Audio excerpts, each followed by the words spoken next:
Bonjour, donc là je suis dans Illustrator. Je vais vous montrer comment placer un motif sur un objet. Alors un objet, une forme simple, cercle, un trait ouvert. Là vous avez par exemple un motif qui a été répété. C'est ce motif là qui a été enregistré dans la palette forme ici. Palette forme, vous faites fenêtre forme. Et on peut placer n'importe quel objet dans une palette forme. Par exemple, ici, je vais dessiner un bloc texte. Je vais mettre la lettre O. Je vais mettre une police fantaisie. Ça me plaît bien. Ok. Je vais la vectoriser. Commande Maj O. L'agrandir. Masquer ça. Et là, j'ai en fait dessiné un O. Et bien ce O, je vais le placer en répétition sur un cercle. Simplement dans les formes, alors je vais le glisser dedans directement.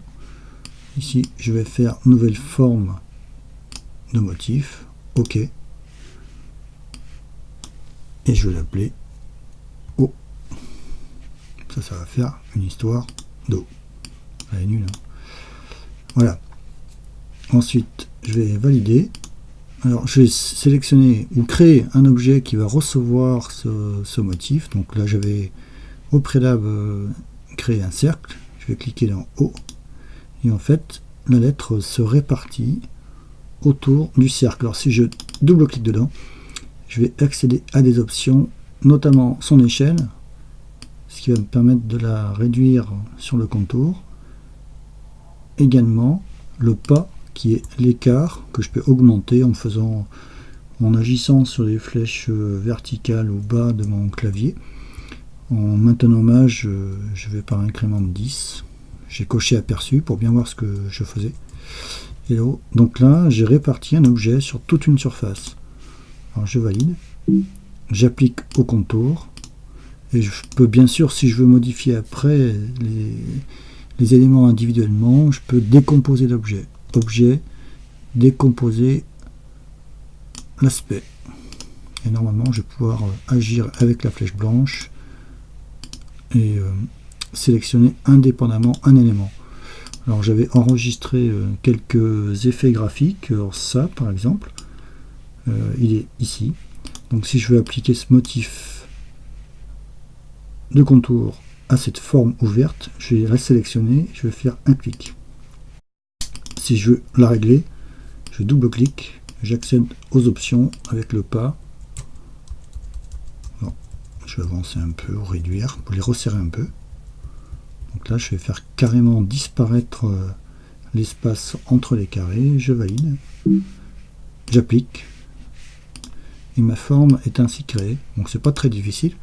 Et en plus, on garde l'action sur la forme, ce qui est intéressant dans le cas par exemple d'une animation. Alors, il y a d'autres méthodes pour déplacer. Je sais pas si je vais y arriver. Voilà. Il y a d'autres méthodes pour dessiner un objet sur un cercle, hein, je vous montre. La méthode la plus simple, c'est par déplacement. Alors j'ai fait cette forme-là. Alors Alt-clic, je vais faire une copie quand même. Cette forme-là, je vais, avec l'outil de rotation et en appuyant sur Alt, alors je prends l'outil de rotation, bien sûr, il est là. Je vais placer mon centre en appuyant sur Alt et j'ai le menu qui s'affiche. Je vais faire déplacer de 30 degrés, copier. Maintenant, quand je vais faire commande D, je vais dupliquer autant de fois l'élément graphique. Et là, j'ai pu simuler également un dupli par contour. C'est une autre méthode. Alors là, il s'agit d'une forme qui a été inspirée par ça. Bon, je l'ai modifié avant, hein, bien sûr. J'ai joué un petit peu sur l'espace entre l'élément. Vous voyez ce qui se passe. 200, ok. Appliquer contour. Voilà, j'ai fait un rythme graphique. Si on veut faire un contour sans rien pour annuler, on appuie sur la lettre D, ça suffit. Alors je suis revenu à l'état où j'étais avant.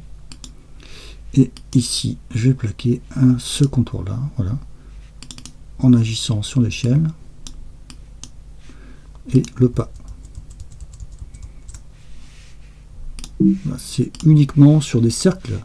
Bon, après, en plaçant sur des contours, des formes carrées, il va se poser le problème des angles, sur lequel, ce n'est pas une forme carrée, mais je vais juste vous montrer, ici. Donc on a cet objet-là pour placer éventuellement une autre forme en agissant sur des déformations automatiques.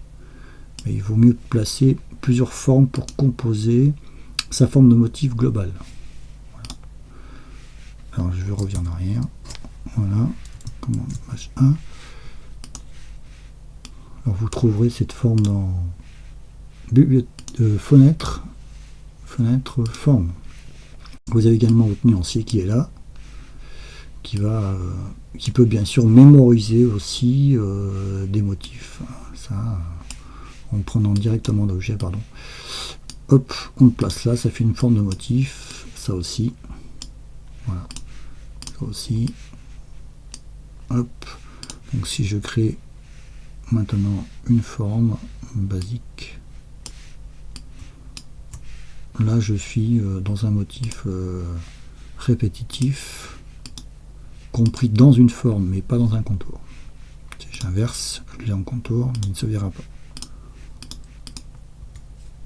Donc là, la bibliothèque forme, c'est vraiment un outil fenêtre forme.